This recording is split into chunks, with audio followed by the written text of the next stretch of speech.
The warmest of greetings to you, and welcome to Happily Ever Teaching. This is the podcast to help you enthrall your learners in every subject under the sun using the best teaching method known to science, storytelling. To do this, we feature special guest educators who are passionately keen to empower your children. I am storyteller Chip Cahoon, and with me today is... Hi, I'm Helen, and I currently work with reception and Year 1 children in Buckinghamshire. And I'm Nicola. I currently work with Year 6 children in Hampshire, and I've also spent time in my career hoping to motivate and inspire the next generation of teachers at Teacher Training College. And today we are exploring what maths we can teach with our dramatisation of the Great Fire of London. You can listen to the story by downloading our sister podcast, Fables and Fairy Tales, or search our website, epictales.co.uk, for Sir Tommy's Fire. There you'll find a video of me telling the story that you can share with your children. And if you sign up as an Epic Educator, you'll also get a copy as a paperback illustriously illuminated by comic book artist Dave Hingley, as well as the full audiobook for you to download at any time. Right now, though, let's continue our discussion with Helen and Nicola and the citizens of London, of which there are many, many citizens of London, I'm sure. There are obviously far more now than they were at the time of this story. But I'm talking in numbers, of course, because it's our maths episode. Where else is the maths in this story? Nicola, rescue me. What's the maths in here for ages 7 to 11?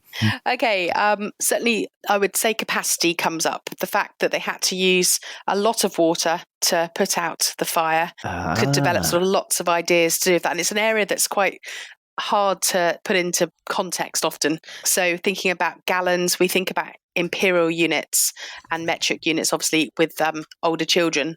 And how many gallons would it take to put out a house? So how many houses were there burning in London? Mm-hmm. How many gallons did that take? You could also think about time as well. It seems quite specific from the history of the times of the events and times that things happened. So thinking about the times on the analog and digital clock and the times between those times as well. So those two areas came to mind to start with. What would the activity look like for that? I would get the children to think about the order of the events and the times that they happened. Because I don't think we don't, excuse the pun here, we don't spend enough time looking at time in school. It's interesting. I sometimes find that children that are really good at maths aren't necessarily very good at time because it needs more of a one-to-one sort of adult support. But being specific, they could look at the time that the fire started, looking at what that would look like on an analog clock, so drawing it on an analog clock, putting it on a digital clock, then continuing the sequence of events,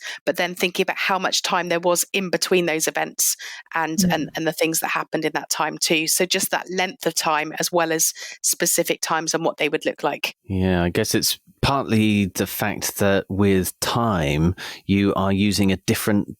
Is it a different base? I think that's what it's called. Obviously, it's 60, isn't it? Yeah. Because, you get to 60 and that's where you go up. It's just not convenient. No. It's not convenient, but it does make an argument for keeping analog clocks because it's so much easier to look at a clock and sort of say, okay, well, if you've got 20 minutes between, say, 12:50 and 1:10, for example, it's so much easier to do that kind of pattern spotting with an analog clock than it is with a digital one. That's true. As I say, we don't give it enough curriculum time anyway, this area. So actually the fact you've got a story where it could come up and how long did the mayor sleep for? There's always so many questions sort of later on when they have tests and things about how much time is it between this time and this time. And like you say, it's not base 10, so it's not easy. So even at Key Stage 2, we still model it using number lines to sort of show to the next hour and so on. I know you do that with younger children too, and it really seems to work visually for them to be able to understand. Yeah. I also like the idea of your capacity activity, just filling up lots of buckets and trying to chuck them on a fire to see how long it takes to put it out. Absolutely. And perhaps if the buildings were made of different materials, which perhaps we'll talk about in other subject areas later, maybe it would take less time and maybe need less water to put out. Yeah. You could relate it to our lack of water in our society right now, couldn't you? In the fact that we might be having hosepipe bans and things soon because it's so hot. Indeed. Let's go down the other end of the school, though, to ages 4 to 7. What maths were you able to pick out, Helen? Well, I also thought it would be a good opportunity to explore capacity, because who doesn't want to fill up buckets of water when you've got the story of the Great Fire of London? So we'd just be starting with the idea of full and empty, because it's surprising if you say to a young child, oh, we need a full bucket of water, how they don't actually understand what full means. They might sort of fill it nearly to the top, but actually they need to understand that full means full and empty means empty. And then you get half full as well. So I thought this would be a great opportunity to start exploring that. In the early years, you just have buckets and water and just let the children play with an adult alongside, modelling that language, playing with them, showing them what to do through their play, whatever their play might turn into. Children love water play, and it's got so many opportunities for learning. And so many opportunities for cooling down as well in the hot weather we've got at the moment. I was going to say, by the time they get to the older children, they want to be back in your classroom. They want to be back filling up buckets. Exactly. Yes, and then going into sort of year 1 and 2, the capacity sort of turns into, which holds more, like maybe of 2 containers. And again, you can link that to the story really well, because actually if the Mayor of London needs to get them some buckets, which ones are going to be better? Which buckets are going to be better? Which hold more? And a good way to do this is to choose 2 different containers that are not the same. They're obviously different. Yes, so, a tall, thin one, a small, wide one, and get the children to investigate which of the buckets holds more using an informal measure. So using a cup. Again, they've got to make sure they're filling that cup up full to see which one has the greatest capacity for putting out the fire. I can see that linking quite neatly with the literacy outcome that you picked up yesterday for persuasive writing, with they have to convince somebody which bucket to choose. Oh, yes. Because although there might be a reason for more capacity, there could also be a reason for which is easiest to carry. That's true.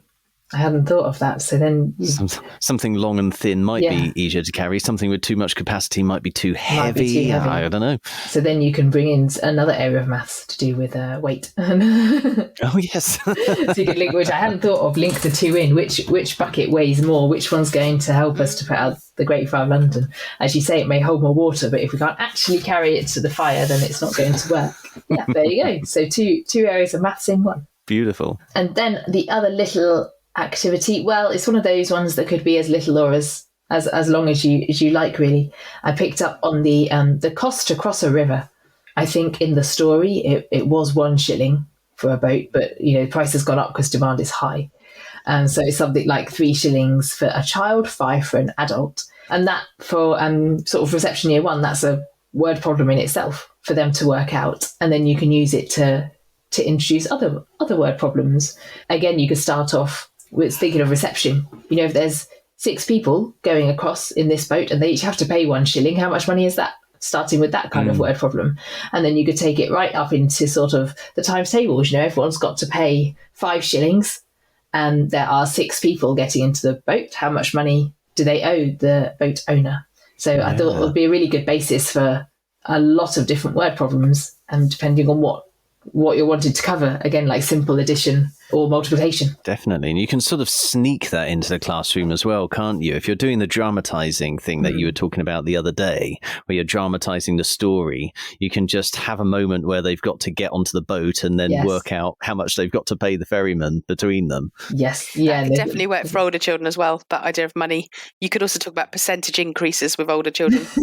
and actually even the contentious issue of inflation and how much it's gone up as well. How much it's gone up by. Bringing that in. So that's an area of the story that I sort of immediately picked up on, because it's got a lot of, you can take it as far as you like, really. You could do just that one activity, as you said, Chip, within the drama.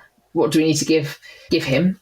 Or you can spend a week on it doing all kinds of boat and shilling related maths activities and word problems. Yeah. Going back to Pirate Grace, maybe. How much is it going to cost to go on her ship? Oh, yes. Yeah.